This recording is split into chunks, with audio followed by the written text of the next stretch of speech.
Caio, eu tava te vendo, fiquei aqui até muito tempo calado, porque eu tô achando...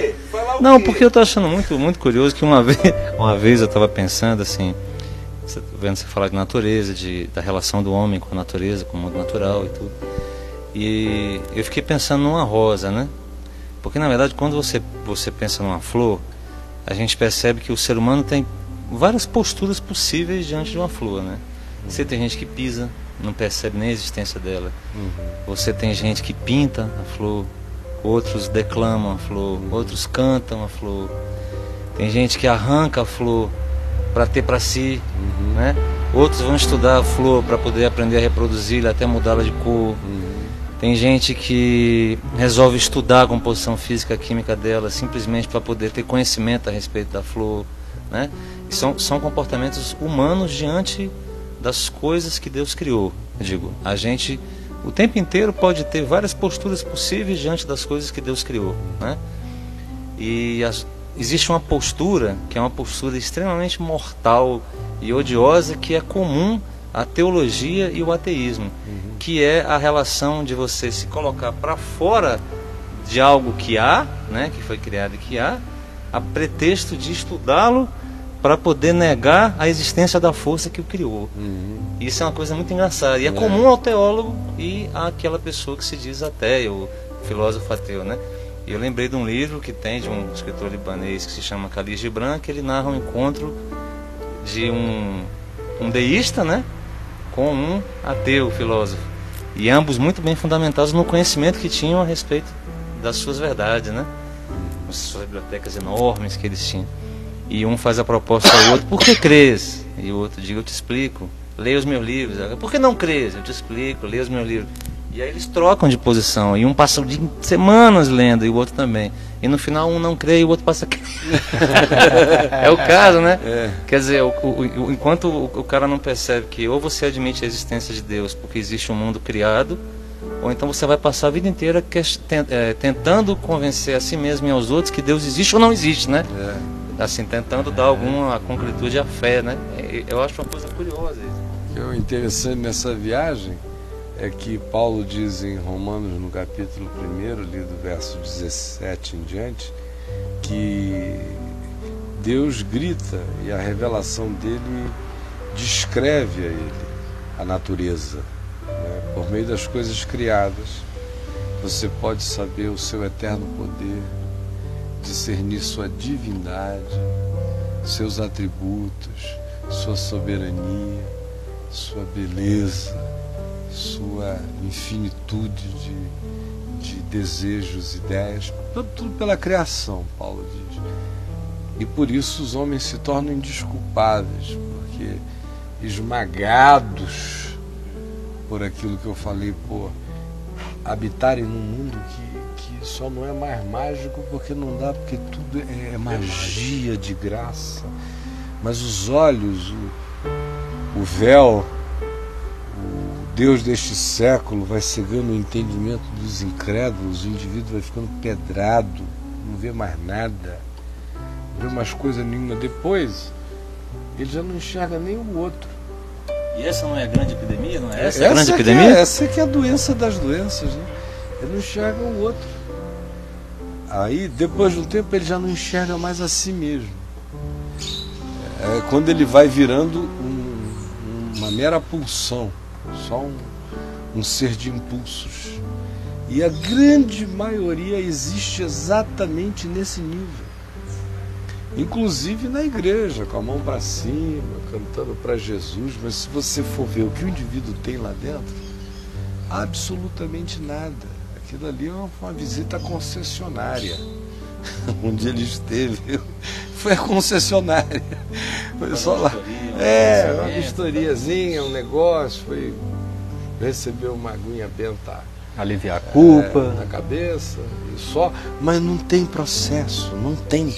As pessoas não querem saber quem elas são, não querem admitir o milagre do outro, não querem admitir o milagre da existência, não querem simplesmente também admitir que, fora algumas catástrofes absolutamente magníficas em tamanho, o resto do que o homem prova nessa terra é fruto da produção dele. A grande maioria é retorno. É o pão de Gideão voltando, é o bumerangue que você jogou e pá, vem na tua cara. Aí ele, ó Deus, por que me fizeste para que eu tivesse tido a ideia de fazer a porcaria que eu fiz, que eu joguei e que cai na minha cara? Por que, Senhor, me fizeste in the first place? É ridículo assim. E aí, o cara me escreve que é uma resposta. Eu, sinceramente, eu há 35 anos atrás, eu tinha assim uma certeza de que Deus queria que eu o defendesse. Que eu me esforçava para defender Deus. À medida em que você passa daquela fase de Romanos 1, que é reconhecer a existência de Deus, e você vai mergulhando no conhecimento pessoal de Deus em você, que é o que o Evangelho faz, o Espírito Santo faz, Deus deixa de ser um dado inegável e passa a ser um fato entranhado em você, realidade da sua própria vida. Aí quando esse negócio acontece e você vai vendo a ineficácia total da argumentação externa acerca de Deus, que ela no máximo produz um convencimento em gente de cabeça muito fraca, mas ela não altera nada, não muda a consciência, não provoca conversão, não muda o olhar. Você perde até a disposição de fazer esse tipo de serviço apologético, porque você também vai descobrindo uma outra coisa. A apologia de Deus, como disse o C.S. Lewis, o megafone de Deus é a dor. A dor é o megafone de Deus.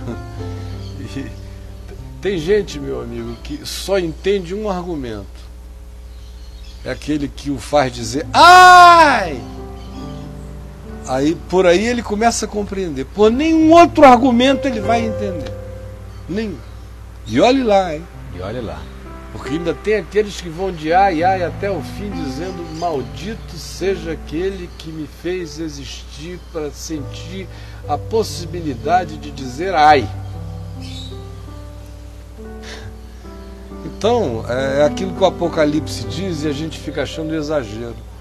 Diz que vem as calamidades, as catástrofes, isso, aquilo, mas os homens, porém, não se arrependeram e blasfemaram contra o Senhor e levantaram a face contra Ele, e isto e aquilo. Então, quanto mais evidência da loucura humana na Terra, mais hostilidade humana contra os céus haverá.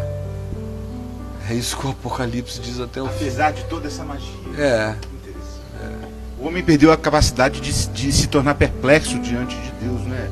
Parece que o homem é tudo blasé.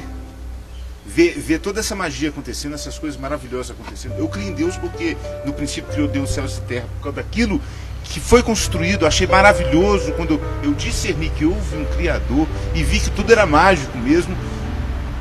Mas esse é um argumento tão fraco para essa humanidade, porque se a gente fala isso para eles, Caio, as pessoas só dizem assim: ah, tá bom, você é um crédulo.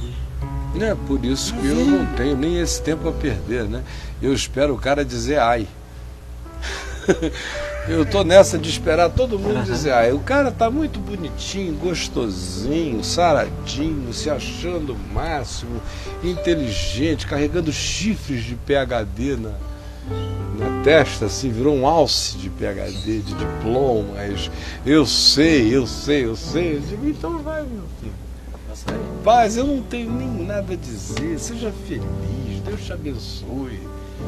Agora, na hora que o rojão entra no lugar indevido, na hora que o supositório de Itu é posicionado no rapaz, ele fala, ui!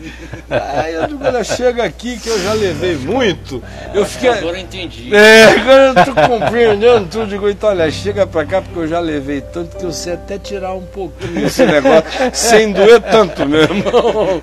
Mas até lá, não adianta, deixa o cara aí. Eu não tenho tempo para essa argumentação. Igual aquela história dos saduceus e da ressurreição em relação aos 7 irmãos, né, que casaram com a moça. E eles queriam uma explicação e Jesus não explica, né? Ele só diz, olha, você está raciocinando no nível da materialidade. Você já notou que Jesus não explica nada? Ele não explica nada, você está Jesus raciocinando no nível da materialidade. Nada. Ele, no máximo, responde com uma outra pergunta. E para não complicar, né? Quando ele quer complicar mais ainda, porque às vezes ele responde com outra pergunta assim, de maneira lógica. Quem responder a pergunta dele vai ter respondido a pergunta que a ele fez. Mas outras vezes não. Outras vezes é para encalacrar quem o perguntou e dizendo mais o seguinte: eu só vou responder a sua se você responder a minha, senão bye bye. Você tem coragem? Mas eu só tenho, né, de fazer isso? Não, eu estou dizendo, é como se Jesus te perguntasse: você tem coragem de me responder? Eu estou te enfrentando. Não estou correndo do pau, não. Se a sua curiosidade é grande a meu respeito, eu quero ver se a sua coragem é grande a respeito da sua convicção. Me conte publicamente a sua convicção e eu lhe darei a resposta que você está procurando agora, não por causa de um desejo de saber, mas apenas de um desejo de me criar uma situação que aos sentidos dos outros será constrangedora.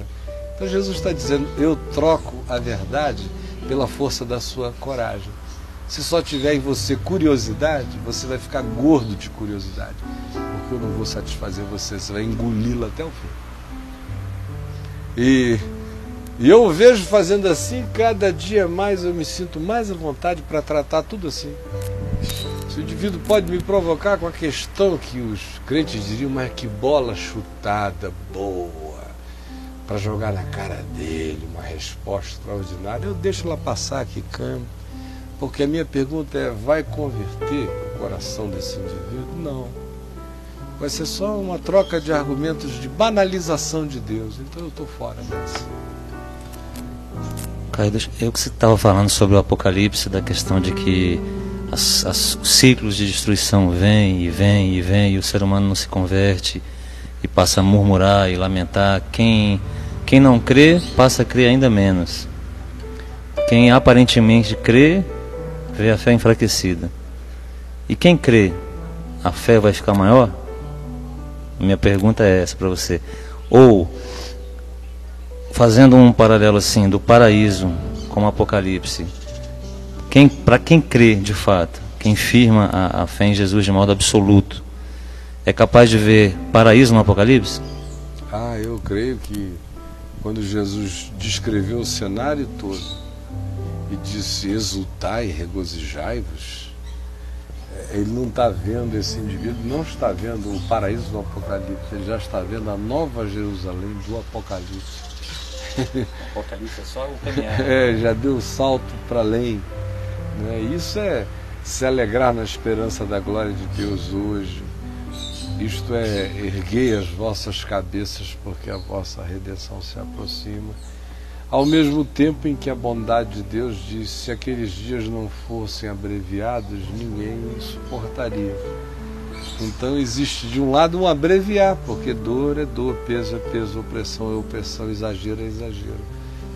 Mas do outro lado, ele diz que os que se mantêm são aqueles que, para além do horizonte imediato, divisam que o que está acontecendo é apenas prelúdio, é apenas uma entrada com tom de Requiem do que está para vir, da glória por vir a ser revelada. É um paradoxo, um santo paradoxo. E se hoje isso aqui já tudo destruído ainda é mágico, imagine o que nos aguarda, o que olhos nunca viram, ouvidos nunca viram, o que nunca subiu ao coração de homem algum, e que é o que Deus tem preparado para aqueles que o amam.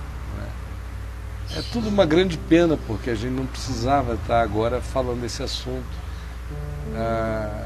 A grande tragédia humana vai ser verificar como nós tivemos todas as chances e não quisemos.